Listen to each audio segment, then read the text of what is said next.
50 விஷயத்தில் கவனமாக இருக்க வேண்டும். இதுதான் நடக்கும். மிக முக்கியமாக பார்த்தீர்கள் என்றால் உங்கள் ராசிக்கு அடுத்த 15 நாட்கள்,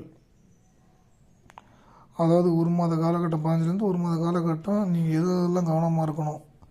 அதுலேயும் பார்த்திங்கன்னா ரொம்ப ரொம்ப சந்தோஷமான விஷயங்கள், ஏராளமான விஷயங்கள் இருக்குது.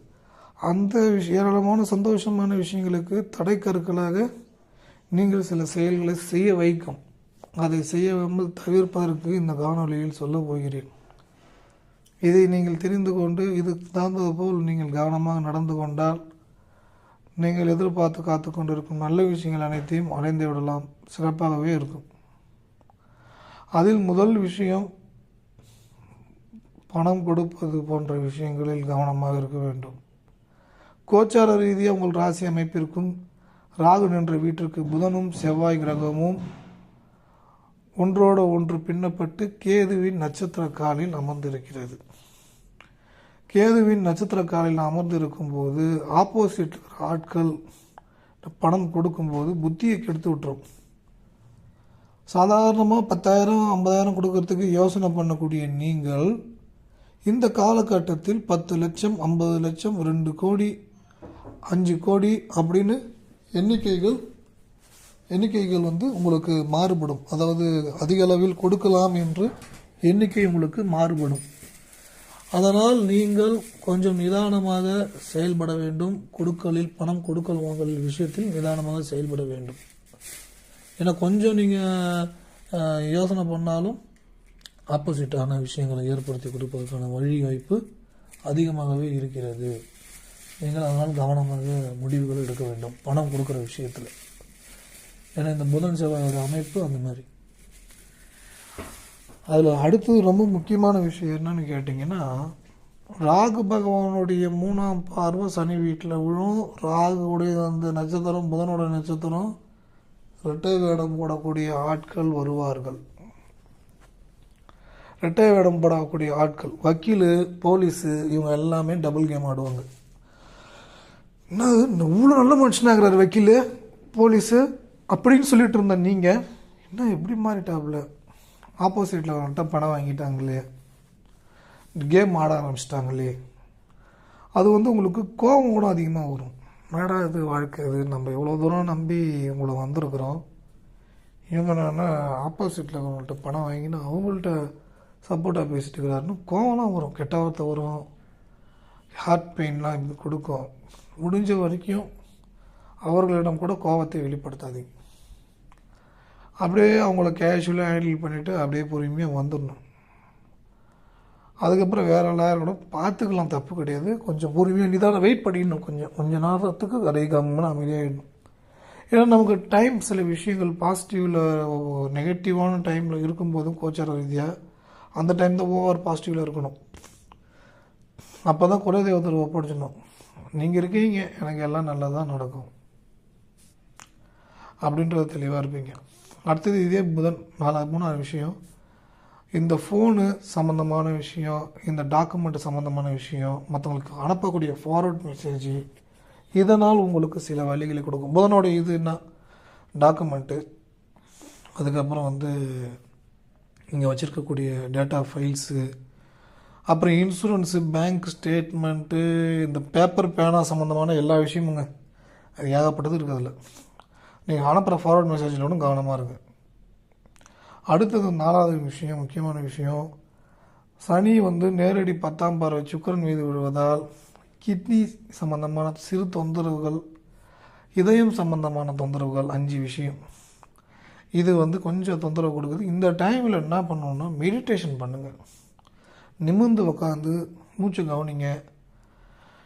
நான் ஆரோக்கியமாக இருக்கிறேன், நான் சந்தோஷமாக இருக்கிறேன், நான் மகிழ்ச்சியாக இருக்கிறேன் என்று மனசுக்குள் சொல்லிக்கொண்டு நீங்கள் வேறு வேலையில் கவனமாக இருங்கள். வெளியில் சில இடங்களுக்கு நடந்து செல்லுங்கள். வெளியில் சில இடங்களுக்கு நடந்து செல்லுங்கள். இது உங்களுடைய எண்ண ஓட்டங்களையும் செயல்பாடுகளையும் அனைத்தையும் தூய்மைப்படுத்தும், சரி செய்யும். அடுத்தது சூரியன் சனி வீட்டிற்கு வரும்போது பிள்ளைகளுக்கும் அப்பாவுக்கும் கொஞ்சம் தொந்தரவு கொடுக்கும். பிள்ளைகள் கவனமாக இருக்க வேண்டும். 6வது முக்கியமான விஷயம், பிள்ளைகளிடம் அப்புறம் தந்தை பிள்ளைகளிடம் கவனமாக, பிள்ளைகள் தந்தையிடம் கவனமாக இருக்க வேண்டும். அவர்களை வெறுப்பேற்றுற மாதிரி கடுமையாக பேசாதீர்கள். அடுத்தது, உங்களுக்கு ஒரு பண வரவு இருக்குது. அதுதான் இங்கே விஷயமே. ஒரு பெரிய தொகை வரப்போகுது. அந்த பணத்தை எடுத்து வேறு யாருக்கா கொடுக்கறதுக்கு முயற்சி பண்ணுவீங்க. அதை மேக்ஸிமம் அவாய்ட் பண்ணிக்கோங்க. அதை கோல்டு, ரொம்ப பாதுகாப்பான இன்வெஸ்ட்மெண்ட்டு எதுலையாவது போட்டு மறந்துடுங்க. ஏன்னா இந்த டைமில் பணம் கொடுத்தா அந்த பணத்தை வாங்கிறது கஷ்டமாக இருக்கும். ஏற்கனவே சொன்னேன், திருப்பி ரெண்டாவது ரிப்பீட் பண்ணுறதுல உங்களுக்கு வர வேண்டிய பணத்தை இப்படி கொடுக்கலான்னு ஒரு திட்டம் இருக்கும். அதெல்லாம் நீங்கள் கவனமாக இருக்கணும். அதே மாதிரி இராணுவ அதிகாரி, போலீஸ், வக்கீல், நீங்கள்லாம் ஆப்போசிட்டில் இருக்கிற ஆட்களுக்கு கை மாறாதீங்க. மாறினா அது உங்களுக்கு பின்விளைவு அதிகமாக கொடுக்கும். இது தொழில் அப்படின்லாம் இருந்தாலும் பாதிக்கப்பட்டவர்கள் அழுது விட்டால் அது தொந்தரவு அதிகமாக ஏற்படுத்தும். கவனம் தேவை. அடுத்தது, தொழில் ரீதியாக பார்ட்னர்ஷிப்பில் நீங்கள் கவனமாக இருக்க வேண்டும். முதலீடு போட்டு பண்ணக்கூடிய தொழிலாக இருந்தாலும் சரி, கமிஷன் பேஸ் பண்ணக்கூடிய தொழிலும் சரி, இது புதுசாக ஒரு திட்டம் நீங்கள் நோக்கி போகிறீங்கன்னா முடிஞ்ச வரைக்கும் பொறுமையாக நிதானமாக இது செட் ஆகாதுன்னு சொல்லி விலகிடுங்க. அதேமாதிரி கொடுத்தது கேட்டால் அடுத்ததை பகன்ற மாதிரி அந்த பண விஷயத்துல அதான் இல்லைன்னு சொல்லும்போது அந்த டைம் ஒருவோட பிரச்சனையோட முடிஞ்சிடும். கொடுத்துட்டுனா அதுக்கப்புறம் வருஷ கணக்கில் எடுத்துட்டு கொடுக்கும் கிடைக்குமான்னு இயங்க வைக்கும். அதேபோல் எதிரிகளையும் வேறு நபர்கள் சம்பந்தமான விஷயத்தை இன்னொரு நபரிடம் பகிர்ந்து கொள்வதோ போன்ற செயலை சிக்காதீங்க. ஏன்னா இந்த டைம் தான் அவங்க சம்பந்தமான விஷயங்கள் எல்லாம் உங்களை அறியாமல் இழுத்து செல்லும். அதுதான் உங்களுக்கு மன வலியும் வேதனையும் கொடுக்கும். இந்த டைமில் தான் பாஸ்போர்ட் எடுக்கிறதுக்கு தொந்தரவு, விசா எடுக்கிறதுக்கு தொந்தரவு, வெளிநாடு சம்மந்தமான விஷயங்கள்லாம் தொந்தரவு, சிறு சிறு தொந்தரவு கொடுக்குது. கிடச்சிடும். அதுக்காக நெகட்டிவாகவே நினைக்கும். ஏன்னா டாக்குமெண்ட் சம்மந்தமான பிரச்சனை தான் அந்த புதன் செவ்வாய் காம்பினேஷன் கேதுவுடைய காலில் போய் உட்காந்துட்டேன். இந்த டைமில் ஆஞ்சநேயர்கிட்ட சொல்லிவிடுங்க, நீங்கள் பார்த்துக்குங்க அப்படின்னு சொல்லுங்கள். வேண்டாதீங்க, இது வேணும்லாம் சொல்லாதீங்க, நீங்கள் பார்த்துக்குங்கன்னு சொல்லுங்கள். ஏன்னா சில பேருக்கு வேண்டும் போதும் ஆப்போசிட்டாக வேலை செய்யும். அது சுயஜாதகத்தில் இருக்கிற பிரச்சனையை பொறுத்து. ஓகேங்களா? அதையும் நீங்கள் புரிஞ்சுக்கணும். அதனால் நீங்கள் பார்த்துக்குங்கன்னு சொல்லிவிட்டு கம்முன்னு அமைதியாக ரொம்ப நியூட்ரலாக சொல்லணும், நீங்கள் பார்த்துக்குங்கப்பா ஆஞ்சநேயர்கிட்ட. அவ்வளோதான், வேறு ஒன்றும் கிடையாது. அடுத்தது, கணவன் மனைவி விவாகரத்து சார்ந்த விஷயங்களில் கொஞ்சம் நிதானமாக போக வேண்டும். ஏன்னா கெட்டவன் என்னென்ன ரூட்டில் என்னென்ன தொந்தரவு கொடுக்கணும்னு நினைப்பான். அவனெல்லாம் நீங்கள் கையாள வருது, அழுதுகிட்டு இருக்க கையாளக்கூடாது. கோவப்பட்டுக்கிட்டு இதயம் வலிச்சுக்கிட்டு வலி வேதனையில் கையாளக்கூடாது. உங்களுடைய இஷ்ட தெய்வத்திட்ட ஒப்படைச்சிட்டு ரிலாக்ஸாக தூங்குங்க. எல்லாம் நல்லா தான் கிடக்கும். ரிலாக்ஸாக தூங்கக்கூடாது தான், இல்லைன்னு சொல்லலை. நான் அதை பற்றி யோசனை பண்ணிகிட்டே இருக்கோம். ஆனால் இதுக்கு தீர்வு அப்படின்றது நிதானமாக நீங்கள் இதை கையாள வேண்டும்.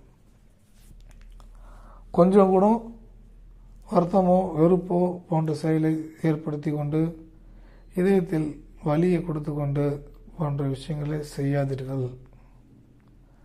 உலகில் சிறந்த தானம் அன்னதானம் இல்லை, நிதானம் தான். ஏன்னா அன்னதானம் போனால் சாப்பிட்றவங்க மட்டும்தான் நல்லது. நிதானமாக இருந்தால் உங்களுக்கு நல்லது, அப்போ எல்லாருக்குமே நல்லது. தொடர்ச்சியாக அன்னதானம் பண்ண முடியும். ஒரு நாள் பண்ணுற அன்னதானம் இல்லை. அதுதான் நிதானம் வேணும். நிதானம் இருந்துச்சுன்னா நிரந்தரமாக அன்னதானம் பண்ணலாம். ஏன்னா அதுக்கு பின்னாடி அவ்வளோ அர்த்தம் இருக்குது. அதை நீங்கள் உங்களுக்கே தெரியும்.